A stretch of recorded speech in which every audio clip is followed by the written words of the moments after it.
There are moments in life when the weight of the world presses so heavily upon us that worry becomes almost instinctive. The mind begins to project scenarios that have not happened, fears that have no substance other than our imagination, and doubts that grow quietly, like roots spreading underground. Difficult times intensify this process. When uncertainty rises, the human being often becomes captive to his own thoughts, trapped in an inner storm that he did not consciously create, yet continues to feed. It is here, at this intersection of vulnerability and confusion, that the question silently emerges: is it possible to worry less while living through adversity, or is worry a condition we must endure simply because life is unpredictable? This dilemma is ancient. Across generations, people have confronted hardship with trembling hearts and restless minds. It is not a modern crisis, but a human one. And what makes it so pervasive is precisely its dual nature. Worry feels involuntary, yet it also arises from our interpretations, beliefs, and inner narratives. The mind, when frightened, can become its own tormentor. It constructs images of catastrophe, even when the world outside remains unchanged. The challenge, therefore, is not only the external difficulty, but the internal reaction that follows it. In difficult times, humans tend to cling to mental patterns that promise control. Worry becomes, paradoxically, a kind of ritual. We repeat it because it gives us the illusion that constant vigilance can shield us from harm. If we think hard enough, anticipate every outcome, consider every possibility, perhaps we can protect ourselves. But this mental posture only exhausts us. It creates tension without offering wisdom, agitation without clarity. It is the cost of believing that anxiety is the price of survival. Yet beneath these layers of emotional turbulence lies a deep and enduring truth. Much of our suffering arises not from events themselves, but from our struggle to interpret and manage them. The human mind, when untamed, amplifies threats and silences hope. It chooses the loudest voice in the room, which is often fear. And fear, left unchecked, narrows our perception. It restricts the imagination to the bleakest possibilities, preventing us from seeing alternatives. Worry becomes the default setting of a mind that has forgotten its capacity for perspective, restraint, and wisdom. This is precisely where ancient philosophy enters with remarkable clarity.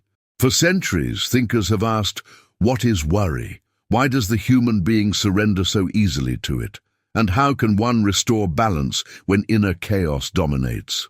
Among the great voices who confronted this question, Maimonides stands out not only for his intellectual rigor, but for his profound understanding of the human soul. His insights do not dismiss the realities of fear or the legitimacy of concern. Instead, they illuminate the path where concern becomes discernment and worry transforms into wise responsibility. Maimonides approached the human condition with a rare combination of rational discipline and spiritual sensitivity.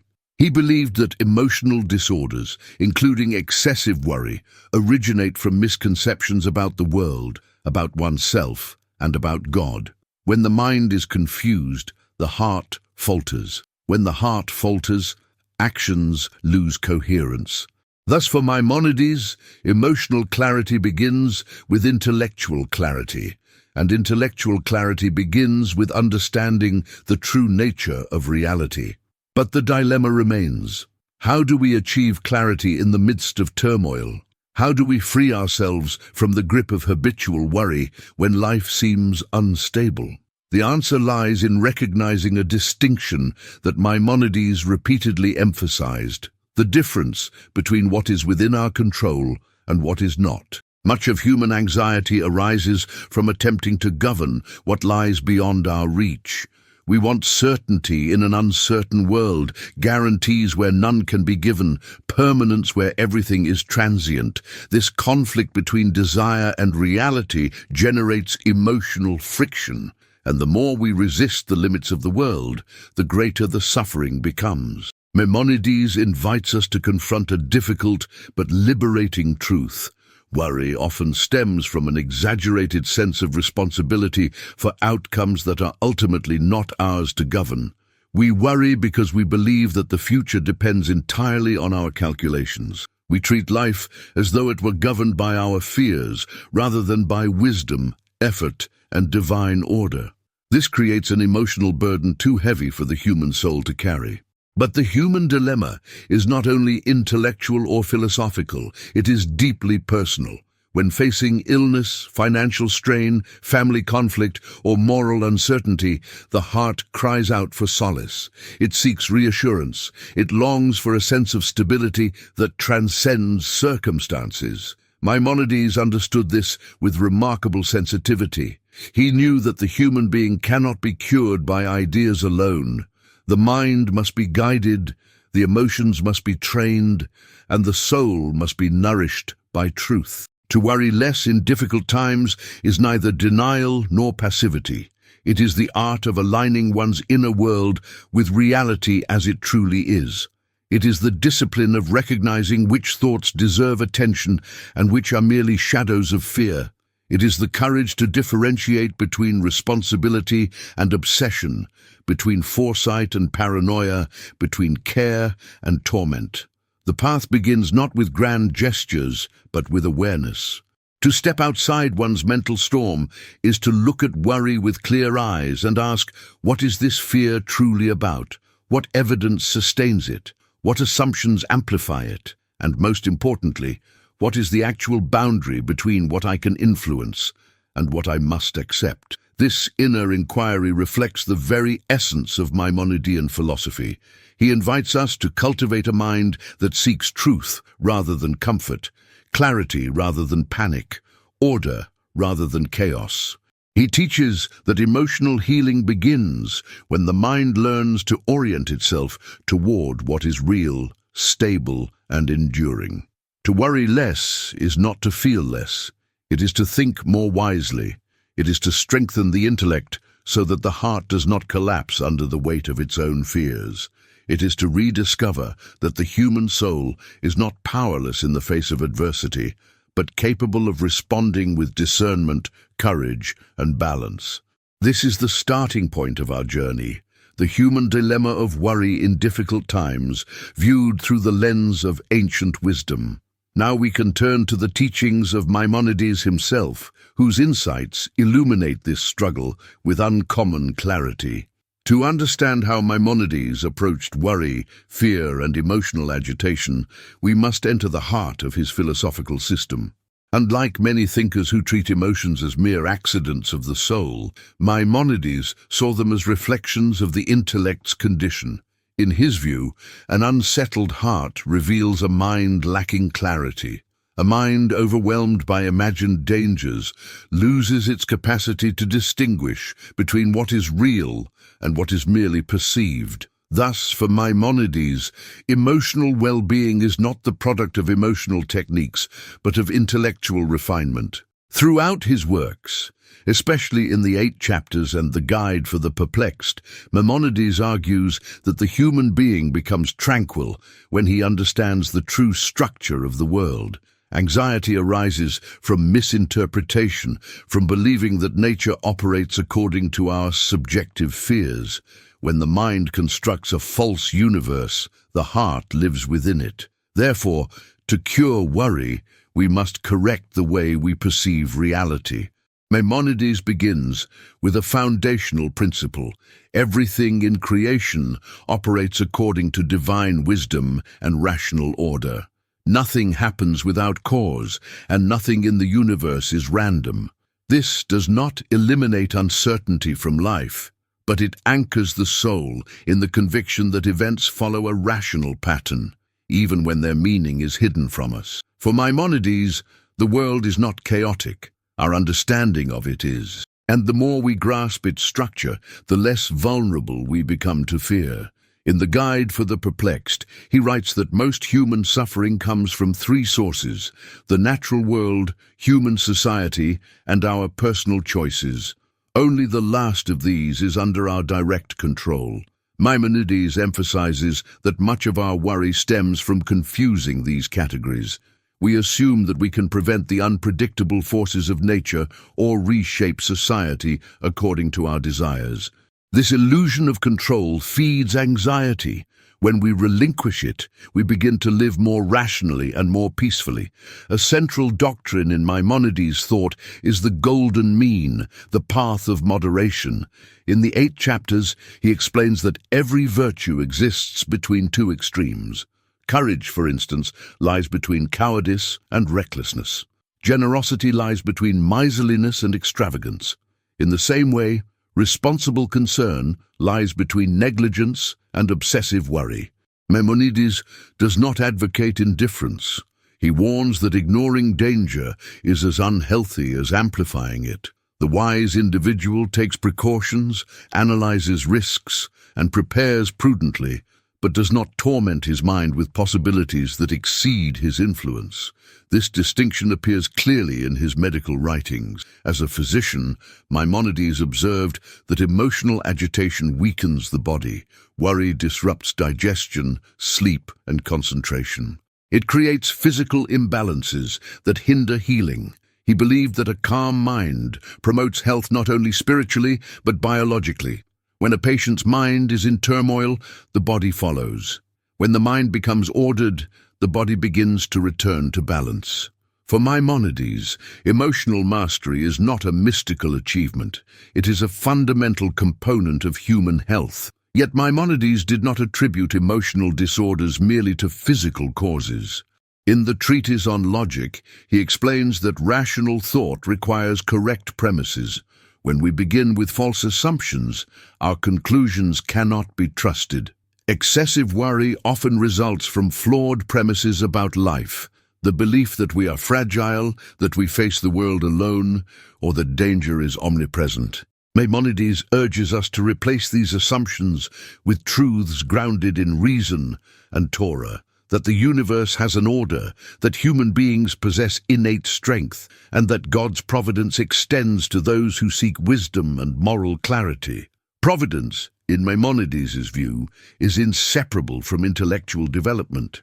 The more a person cultivates his mind, the more attuned he becomes to the divine order of the world. A refined intellect perceives reality as guided by wisdom, not chaos. Therefore, the individual who develops his intellect naturally experiences less fear, because fear is often the product of ignorance. Maimonides asserts that worry diminishes as understanding increases. Where there is clarity, fear loses its foundation. In the Mishneh Torah, particularly in the laws of character development, Maimonides teaches that a person must train his emotions through deliberate practice. Just as one disciplines the body, one must discipline the mind. To overcome worry, he suggests a regimen: identify the emotion, trace its cause, evaluate its validity, and align it with reason. He believed that habits of thought, once formed, shape the emotional landscape. The mind can be trained to respond with moderation rather than alarm. What distinguishes Maimonides from other philosophers is his integration of spiritual purpose with rational inquiry. He does not separate the search for emotional tranquility from the pursuit of divine knowledge. For him, the ultimate cure for worry is not simply rational adjustment, but a deeper understanding of God's unity and wisdom. When the mind contemplates the divine order, it places human concerns within a broader context. Problems that once seemed overwhelming shrink when viewed against the vastness of creation. Maimonides teaches that the person who reflects on God's existence, who studies the natural world, who seeks understanding through contemplation, begins to rise above the anxieties that burden ordinary life. This is not escapism, but an expansion of consciousness. The intellect, when elevated, sees beyond the narrow horizon of fear. It perceives that many of the things we worry about are temporary, superficial, or illusory. True peace comes from aligning oneself with truth, not with the fluctuations of circumstance. Yet Maimonides does not demand perfection. He acknowledges that fear is natural, that worry emerges spontaneously in moments of crisis. What he offers is not a technique to eliminate fear, but a path to prevent fear from becoming a tyrant. He invites us to shape our emotions through knowledge, practice, and spiritual awareness. He urges us to differentiate between rational concern and irrational anxiety, between prudence and panic. In difficult times, the teachings of Maimonides serve as a compass. They remind us that the universe is ordered, that the mind can be strengthened, that emotions can be disciplined, and that God's wisdom permeates all existence. To worry less does not mean to ignore danger, but to understand it rightly, respond to it rationally, and view it within the framework of divine order. With this foundation, we can now explore how Maimonides unites reason and faith into a single spiritual path that transforms worry into clarity and adversity into growth. To understand how Maimonides transforms the human struggle with worry into a path of spiritual clarity, we must explore the intimate connection he establishes between knowledge and devotion. In his thought, the intellectual and the spiritual are not separate realms, but two faces of the same truth. The more a person understands the world, the more he recognizes the presence of divine wisdom within it. And as this recognition deepens, fear begins to loosen its hold on the soul. For Maimonides, the cure for worry is not merely the correction of thought, but the elevation of consciousness. In the Guide for the Perplexed, Maimonides teaches that the human being rises toward God through understanding, not through emotion alone nor through ritual alone, but through the disciplined contemplation of reality. When a person contemplates nature, law, morality, and the structure of existence, he begins to perceive the unity behind all things. This unity, which he identifies with God, is the source of stability in an unstable world. The heart finds rest not in circumstances but in comprehension. This insight reshapes the entire emotional life. Worry thrives in fragmentation. It feeds on a mind that sees life as chaotic, arbitrary, or disconnected. But when the intellect perceives unity, the emotions follow. Fear diminishes because fear is the child of confusion. Anxiety weakens because anxiety grows in the soil of misinterpretation. Maimonides' spiritual synthesis begins with this reversal. When the intellect becomes aligned with truth, the heart becomes aligned with peace. For Maimonides, the unity of creation is not an abstract idea, but a lived experience. He teaches that the more a person contemplates this unity, the more he recognizes that human life has purpose, order, and direction. Adversity does not indicate meaninglessness. It is part of a larger tapestry that the human mind can begin to grasp, even if imperfectly. This understanding does not erase pain, but it provides context. And context is what transforms suffering from chaos into depth. In this synthesis, reason becomes the foundation, and faith becomes the horizon. Reason reveals the patterns of the world. Faith reveals their ultimate source. Reason teaches moderation. Faith teaches humility. Reason calms the intellect. Faith calms the soul. When the two work together, worry loses its central place in the human psyche. Maimonides describes this union in terms of the soul's ascent. The first level is the discipline of the intellect, learning to distinguish truth from illusion, knowledge from speculation, reason from impulse. The second level is the discipline of character, aligning one's actions with virtue, walking the path of moderation, living with integrity. The third level is the discipline of the heart, cultivating reverence, awe, and love for the divine order. These three levels support each other. Without reason, faith becomes naive. Without virtue, knowledge becomes cold. Without devotion, understanding becomes incomplete. The more the soul rises, the more it perceives the divine presence as the ultimate source of order and goodness. And in that perception, the human being discovers a form of tranquility that is not dependent on circumstances. It is a stability rooted in the structure of reality itself. This is what Maimonides calls the intellectual love of God, a state in which the mind delights in truth and the heart rests in trust. In this elevated state, worry becomes incompatible with the soul's orientation. The person who contemplates the divine order recognizes that much of what we fear is temporary. Human anxieties often concern events that are fleeting, outcomes that are insignificant from the perspective of eternity. When the soul contemplates the eternal, the urgent loses its intensity, the immediate loses its tyranny, the heart becomes anchored in something greater than fear. Maimonides often returns to the theme of proportion. When the human being lives without proportion, he magnifies what is small and diminishes what is great. Worry is a distortion of proportion. It enlarges uncertainty and shrinks confidence. It expands imagined dangers and contracts real strengths. In contrast, the contemplative soul sees life in the right scale. It recognizes that adversity is often an opportunity for growth, that uncertainty is an invitation to trust, and that the human spirit is more resilient than fear suggests. This spiritual synthesis also transforms the way a person experiences time. Worry thrives on the future, on possibilities that have not yet materialized. But Maimonides teaches that the wise individual lives primarily in the present, acting rationally with the understanding that outcomes are shaped by a combination of human effort and divine order. When the mind focuses on what can be done now, rather than on what might unfold later, worry weakens. The present is real, the future is imagined, and the imagined is fertile soil for fear. In Maimonides' synthesis, human action and divine wisdom coexist harmoniously. The individual acts with responsibility but not with anxiety. He prepares with diligence but not with obsession.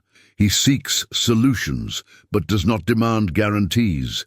This is the posture of the soul that trusts in God's order without relinquishing personal effort. It is the balance between initiative and humility. Furthermore, Maimonides teaches that the more a person disciplines his mind to contemplate the divine unity, the more he becomes immune to the fluctuations of fortune. External events lose their power to disturb the inner equilibrium. The soul becomes like a calm sea, deep and expansive, undisturbed by surface winds. This calmness is not apathy but clarity, an understanding that the world operates through wisdom and that the human being can participate in that wisdom through thought, action, and devotion.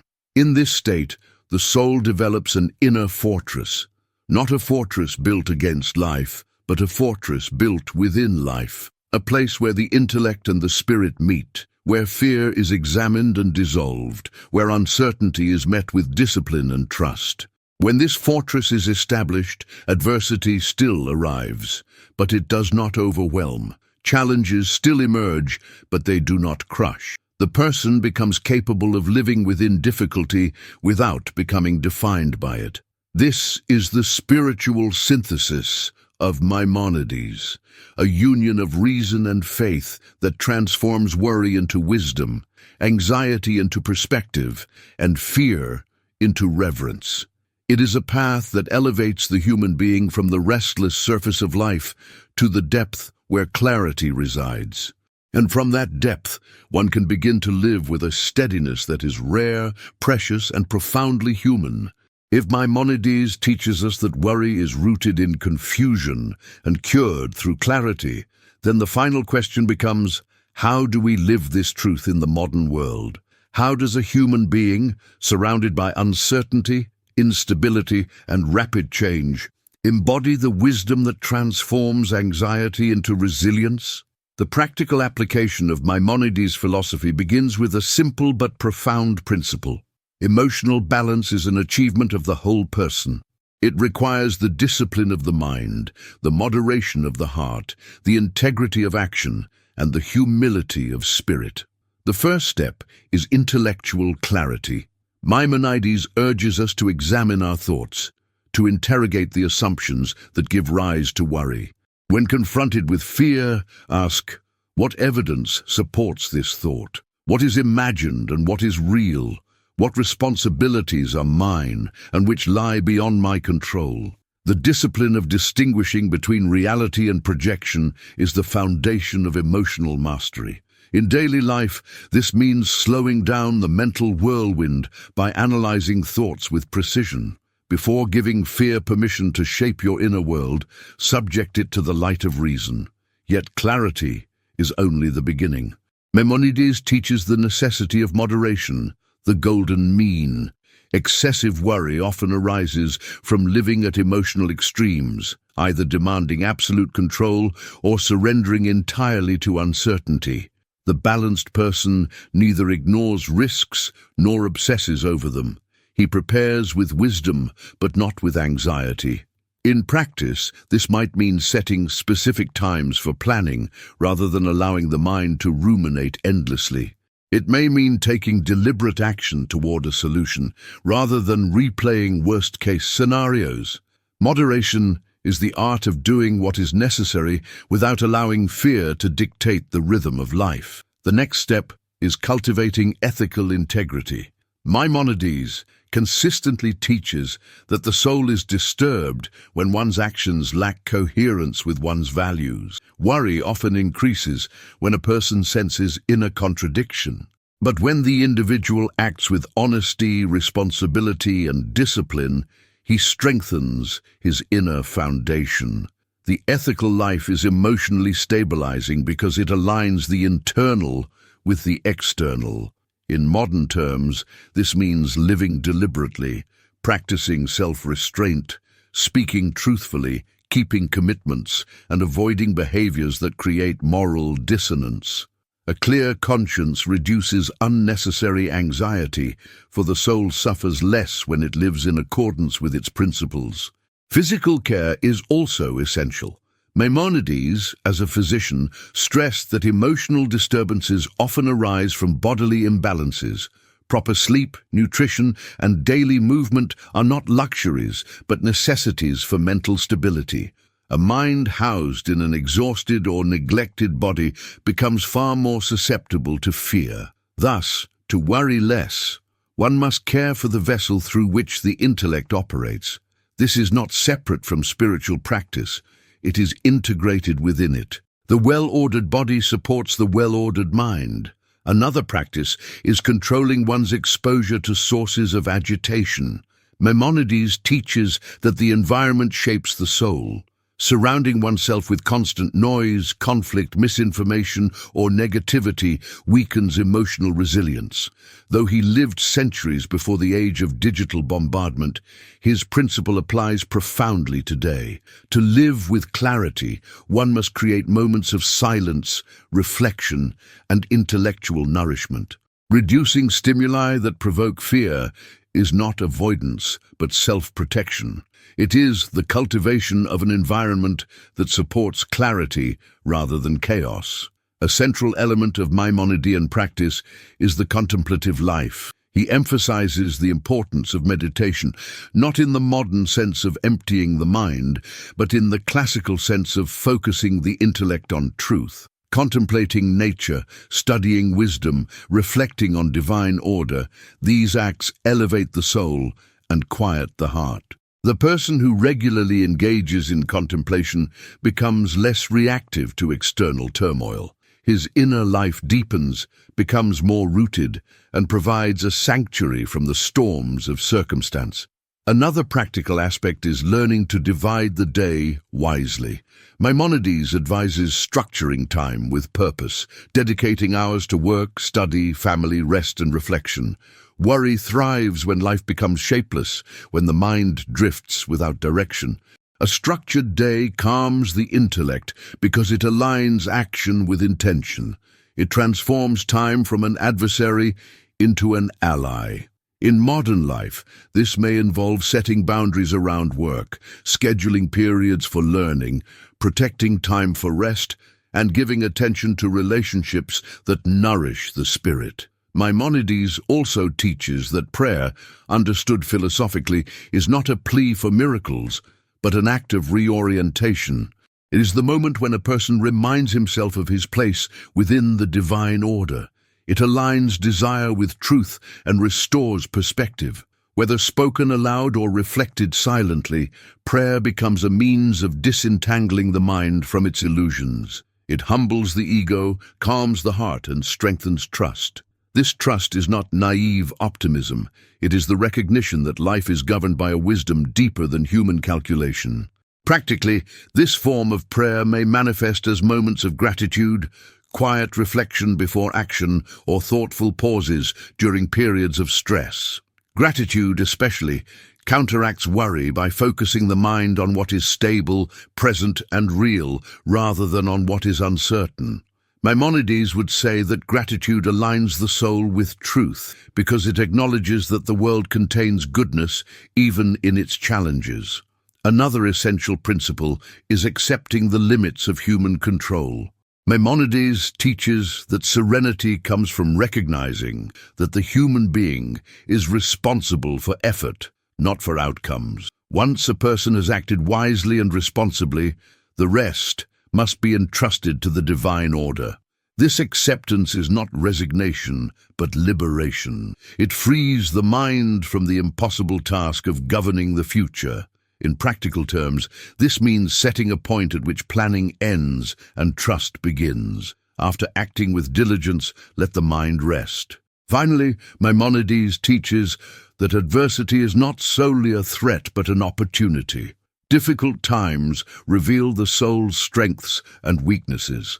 They expose illusions and force the individual to seek deeper foundations. The person who responds to hardship with reflection, discipline, and courage becomes wiser than he was before. Worry diminishes not when difficulty disappears, but when the individual faces it with clarity and integrity. This growth is the essence of Maimonidean resilience. To worry less in difficult times is not to deny fear, but to transform it. It is to rise from instinct to understanding, from confusion to clarity, from agitation to balance. It is to align the mind with reason, the heart with moderation, the actions with virtue, and the soul with the divine order. This harmony is not achieved in a single moment, but cultivated over a lifetime. Yet each step brings greater stability, greater resilience, and a deeper sense of peace. In the end, Maimonides offers a vision of life in which the human being is not a victim of his fears, but a steward of his mind and soul. A life where reason illuminates, virtue strengthens, and faith steadies. A life where the intellect contemplates truth and the heart rests in it. A life where the storms of the world may rage, but the inner world remains anchored. This is the path to worrying less, the path of wisdom, balance, and the quiet courage to live in harmony with the divine order that sustains all things.